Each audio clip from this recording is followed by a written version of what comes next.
CSK அணி அடுத்ததா டெல்லி அணியோட ஆடப்போது. கேப்டன் எதுவும் மாற்றம் இருக்குமா? அஸ்வின் எதுவும் பெஞ்சில் உட்கார வைப்பாங்களா? வேற யாரை ரீப்ளேஸ்மெண்ட் பண்ணுவாங்க?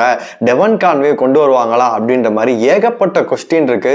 தொடர்ந்து பார்த்தீங்கன்னா 2 மேட்சை தோத்துருக்காங்க. மீண்டும் ஹோம் கிரவுண்ட்ல இருக்காங்க. இத்தனை ஸ்பின்னர்ஸ் தேவையா? எவ்வளோ பேர் நல்ல பிளேயர்லாம் பெஞ்சில் உட்கார வச்சிருக்கீங்க, அவங்கெல்லாம் கூட்டிகிட்டு வருவீங்களா அப்படின்னு சொல்லிட்டு அதை நம்ம எதிர்பார்த்து காத்துக்கிட்டு இருக்கோம். என்ன நடக்க போகுது அப்படின்னு சொல்லிட்டு எல்லாத்தையுமே ஃபுல்லாகவே பார்த்துடலாம். ஹாய் மக்களே, நான் உங்க ஷாம். நிறைய பேர் வீடியோ பார்க்குறீங்க, ஆனால் கொஞ்சம் லைக் பண்ணாமல் பார்த்துட்டு இருக்கீங்க. கொஞ்சம் லைக் பண்ணி சப்போர்ட் பண்ணீங்க அப்படின்னா கொஞ்சம் நிறைய பேருக்கு போயிடும். அதை ஒரு ரெக்வஸ்ட் வச்சு நம்ம வீடியோவை ஸ்டார்ட் பண்ணலாம். அதாவது பார்த்தீங்கன்னா சிஎஸ்கே அணி எல்லா டீமும் ஒரு மாதிரி யங் பிளேயரை நம்பி பவுலிங் கொடுக்குறாங்க. போய் போடுப்பா அப்படின்னு சொல்லிட்டு, சரி பேட்டிங் நீ பண்ணுப்பா அப்படின்னு சொல்லிட்டு பார்த்து கொடுக்குறாங்க. அதில் தோல்வி அடைஞ்சிருந்தாங்க அப்படின்னா கண்டிப்பாக நம்ம சீனியர் பிளேயரோட போயிடலாம். ஆனால் எல்லா டீம்லேயும் பார்த்தீங்கன்னா சைன் பண்ணிட்டு இருக்காங்க. நேற்று முந்தானத்து பார்த்தீங்கன்னா யங் பிளேயரை நம்ம பார்த்து பாராட்டாத எல்லாருமே பாராட்டிட்டு இருக்காங்க. மும்பை இந்தியன்ஸ் பார்த்தீங்கன்னா அஸ்வினி குமார்னு ஒரு தம்பியை கூப்பிட்டு பார்த்தீங்கன்னா நீ போடுப்பா அப்படின்னு சொல்லிட்டு 4 விக்கெட்டுங்க நீங்க என்ன கொடுத்தீங்க, இந்தாங்க 4 விக்கெட் அப்படின்னு சொல்லிட்டு கொடுக்குறாரு. விக்னேஷ் புத்தூர்னு ஒரு யங் பையனை கூப்பிட்டு வந்தாங்க. அவர் பார்த்தீங்கன்னா ஃபர்ஸ்ட் மேட்ச்லேயே 3 விக்கெட் எடுத்திருந்தாரு சிஎஸ்கேக்கு எதிராக. இப்பயும் பார்த்தீங்கன்னா ஒரு விக்கெட் எடுத்திருக்காரு. அப்போ டெல்லிக்காக தோக்க வேண்டிய மேட்ச், லிட்டரலி அந்த மேட்ச் தோத்து போயிட்டாங்க. அசுதோஷ் சர்மா பார்த்தீங்கன்னா வேற லெவலில் நின்று ஒரு யங் பிளேயர் ஜெயிச்சு கொடுக்குறாரு. இங்கே அப்படியே சன்ரைசர்ஸில் நாங்கள் கடப்பாருங்க அப்படின்னு சொல்லிட்டு அந்த டீம் சொல்கிறாங்க. அப்படி இருக்கும்போது நான் 300 அடிப்போம் 400 அடிப்போம்னு சொல்லிட்டு டிராவிஸ் ஹெட்லேருந்து நம்ம கலாசன் எல்லாருமே அவுட் ஆகும் போது கூட அங்கித் வர்மான்னு சொல்லிட்டு ஒரு சின்ன பையன் போட்டு போலான்னு பொழந்துட்டு இருக்காங்க. அதனால எல்லா டீம்லேயுமே யங்ஸ்டர் பெர்ஃபார்ம் பண்ணிட்டு இருக்காங்க. ஆனால் சிஎஸ்கே அணி மட்டும் பார்த்தீங்கன்னா வழக்கம் போல ஒரு நியூஸ் காதுக்கு ஒரு அங்கிள் டீம் அப்படின்னு சொல்லிட்டு ரசிகர்கள் ரொம்பவே கோவப்படுறாங்க. இதுல ஆஷனாவெல்லாம் திட்டுறாங்க. அஸ்வினை போட்டு பவர் பிளேல எதுக்கு அவருக்கு ஓவரை கொடுத்தீங்க அப்படின்னு சொல்லிட்டு திட்டுறாங்க. அதுக்கப்புறம் தோனி அவர்களே திட்டுறாங்க, எதுக்கு முன்னாடியே வரமாட்டாரா அப்படின்னு சொல்லிட்டு.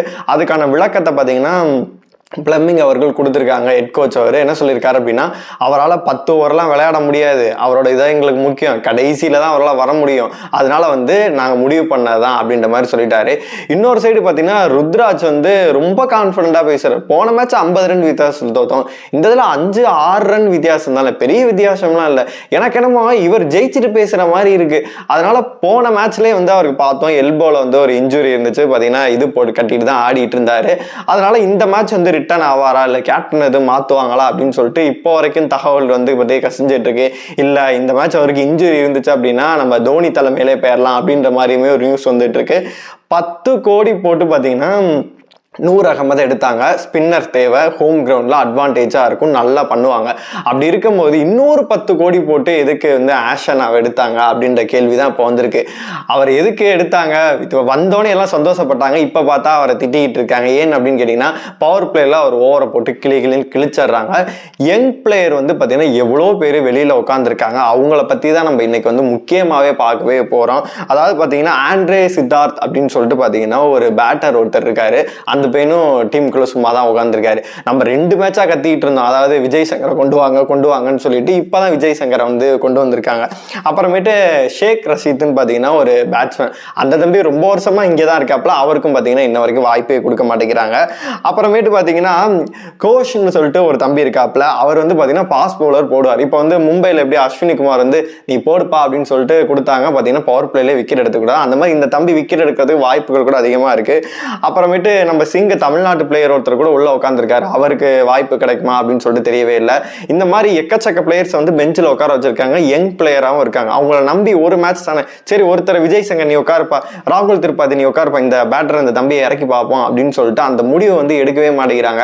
இந்த டைம் எடுப்பாங்க அப்படின்னு சொல்லிட்டு தான் நம்ம எல்லாருமே எதிர்பார்த்துருக்கோம். ஏன்னா எல்லா டீம்ல யங் பிளேயர்ஸ் எல்லாமே போட்டு கலக்கி போட்டுக்கிட்டு இருக்காங்க. அப்படி இருக்கும்போது சரி நம்மளும் ட்ரை பண்ணி பார்ப்போமே, இந்த சித்தார்த் தம்பிக்கோ இந்த பையனுக்கு ஒரு வாய்ப்பு கொடுப்போமே அப்படின்னு சொல்லிட்டு கொடுத்தாங்க அப்படின்னா டீம் இன்னும் சூப்பராகவே இருக்கும். உங்களுக்கு 4 ஃபாரின் பிளேயர் தான் நீங்க வைக்க முடியும். ஆல்ரெடி சாம் கரன் 2 மேட்ச் யூஸ் பண்ணி பார்த்தீங்க, முடியல. ஜேமி ஓவர்டனை யூஸ் பண்ணி பார்த்தீங்க, அவர் ஒரு 6 ஏதோ அடிக்கிறாரு. அதுக்கப்புறம் பார்த்தா ஓவர் எக்கனாமிக்கா போட்டாரு. பவர் பிளேயர் கொண்டு ஓவரை கொடுக்குறீங்க, பார்த்தீங்கன்னா கிழிச்சு விட்டு போயிடுறாங்க. 2 ஓவருக்கே 30 ரன் அடிச்சுட்டு போயிடுறாங்க. அப்படி இருக்கும்போது ஓப்பனிங் பேர் அதே நீங்க வருவீங்களா அப்படின்னு ருத்ராஜிட்ட கேட்டதுக்கு நான் ஓப்பனிங்லாம் வரது வாய்ப்பே இல்லை, ஆக்ஷன்ல எடுத்த போய் முடிவு பண்ணியாச்சு, நான் ஒன் டவுன் தான் இறங்குவேன் அப்படின்னு சொல்லிட்டு கூலா சிம்பிளா பதில் சொல்றாரு. சரி, நீங்க கூட ஒன் டவுன் வந்துருப்பாங்க, ஓப்பனிங் அந்த டெவன் கான்வே எடுத்துட்டு வந்தீங்க அப்படின்னா இன்னும் சூப்பராகவே இருக்கும். நீங்க ஜேமி ஓர்டனை கூட உட்கார வச்சிடலாம், உட்கார வச்சுட்டு அந்த இடத்துல அனுகுல் கம்போஸை வந்து கொண்டு வரலாம். அதுக்கு மட்டும் இல்லாமல் யங் பிளேயருக்கு யாருக்காச்சும் வாய்ப்பு கொடுத்தீங்க அப்படின்னா இன்னுமே சூப்பராக இருக்கும். ராகுல் திரிபாத்தியே வந்து டிராப் பண்ணும் அப்படின்னு சொல்லிட்டு எல்லாருமே கேட்டுட்டு இருக்காங்க. நம்ம இவ்வளோ கற்றுக்கிட்டு இருக்கோம். இப்போ ஹோம் கிரவுண்டில் சின்னசாமி ஸ்டேடியத்தில் பார்க்கும்போது தான் நம்மளுக்கு தெரியும், நான் சிதம்பரம் ஸ்டேடியத்தில் பார்க்கும்போது தான் தெரியும் அதே சேம் காம்பினேஷன் அப்படின்னு சொன்னால் செம்ம கடுப்பாகவே இருக்கும். ஆனால் சேஞ்சஸ் பண்ணுவாங்க அப்படின்ற மாதிரி தான் தகவலுமே வந்திருக்கு.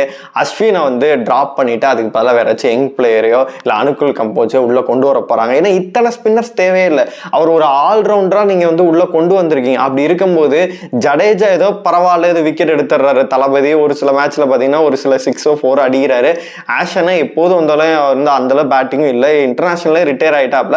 பவுலிங் வந்து பவர் பிளேலையும் கிழிஞ்சிருது. நூர் அகமது அங்கே கொண்டு வரணும் அப்படின்னு சொல்லிட்டு தான் எல்லாருமே இது பண்ணியிருக்காங்க. ஆனால் இத்தனை ஸ்பின்னர்ஸ் தேவையில்லை. ஏன் பார்ட் டைம் பவுலராக பார்த்தீங்கன்னா சிவம் துபே வந்து ஓவரை கொடுத்தா என்ன, இந்த மாதிரி பார்த்தீங்கன்னா எக்கச்சக்க ஆப்ஷன்ஸ் இருக்குது. அதனால என்னைய பொறுத்த வரைக்கும் டீம்களில் நிறைய மாற்றம் இருக்கும். நான் ஒரு டீம் சொல்கிறேன், அது சூப்பராகவே இருக்கும். உங்களுக்கோட பிளேயிங்கில் நீங்கள் கமெண்ட் பாக்ஸ் சொல்லுங்கள். என்னைய பொறுத்த வரைக்கும் ஓப்பனிங்கில் வந்து டெவன் கான்வே வந்து ஓப்பனிங் பண்ணாரு அப்படின்னா டெவன் கான்வே அண்ட் ரச்சின் ரவீந்திரா இவங்க 2 பேர் பண்ணாங்கன்னா நல்லாவே இருக்கும். ருத்ராஜ் வரமாட்டேன்ட்டாரு. அப்படியே ராகுல் திரிபாதி தூக்கிட்டு பார்த்தீங்கன்னா நம்ம கேப்டனே வந்து ஒன் டவுன் இறங்கினா நல்லா இருக்கும். அதுக்கப்புறமேட்டு சிவம் துபேவா இருக்கட்டும், இந்த மாதிரி விஜய் சங்கர், இந்த மாதிரி ஒவ்வொருத்தராக இறங்கினாங்க அப்படின்னா டீம் கொஞ்சம் செட் ஆகிருக்கும். அதுக்கப்புறம் பவுலர் பார்க்கும்போது நூர் அகமது, பத்திரானா, கலீல் வந்து சூப்பராகவே போட்டுட்டு இருக்காங்க. அவங்களுக்கு ஒரு நல்ல ஒரு சப்போர்ட் பண்ணுற மாதிரி அனுகுல் கம்போஸை கொண்டு வந்தோம் அப்படின்னா இன்னும் சூப்பராகவே இருக்கும். இந்த மாதிரி தோனி அவர்கள் இவங்க தோனி வரத்துக்கு முன்னே இவங்க மேட்சை முடிச்சிருவாங்க. அந்த மாதிரி தான் இருக்கும். அப்படி இருக்கும்போது ஒரு டீம் இது பார்க்கும்போதே செட்டில்டா இருக்குப்பா, பயமா இருக்கேப்பா.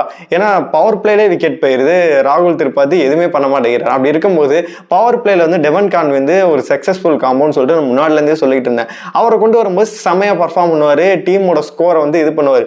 180 கூட இவங்களால வந்து டார்கெட்டை வந்து அச்சீவ் பண்ண முடியாம 2018 இருந்து தவிச்சுக்கிட்டு இருக்காங்க அப்படின்னா எப்படிப்பட்ட டீமா இருக்கும். நான் சொல்ற நிறைய சேஞ்சஸ் எல்லாம் மாத்திட்டு நம்ம டெல்லிக்கு நடக்கக்கூடிய மேட்சை வந்து அவரோட எதிர்பார்த்துட்டு அதுல எப்படி பிளேயிங் லெவன்லாம் அமைய போகுது, எப்படி இருக்கும், ப்ரெடிக்ஷன் எப்படி அப்படின்னு சொல்லிட்டு நான் இன்னொரு வீடியோ போடுறேன்.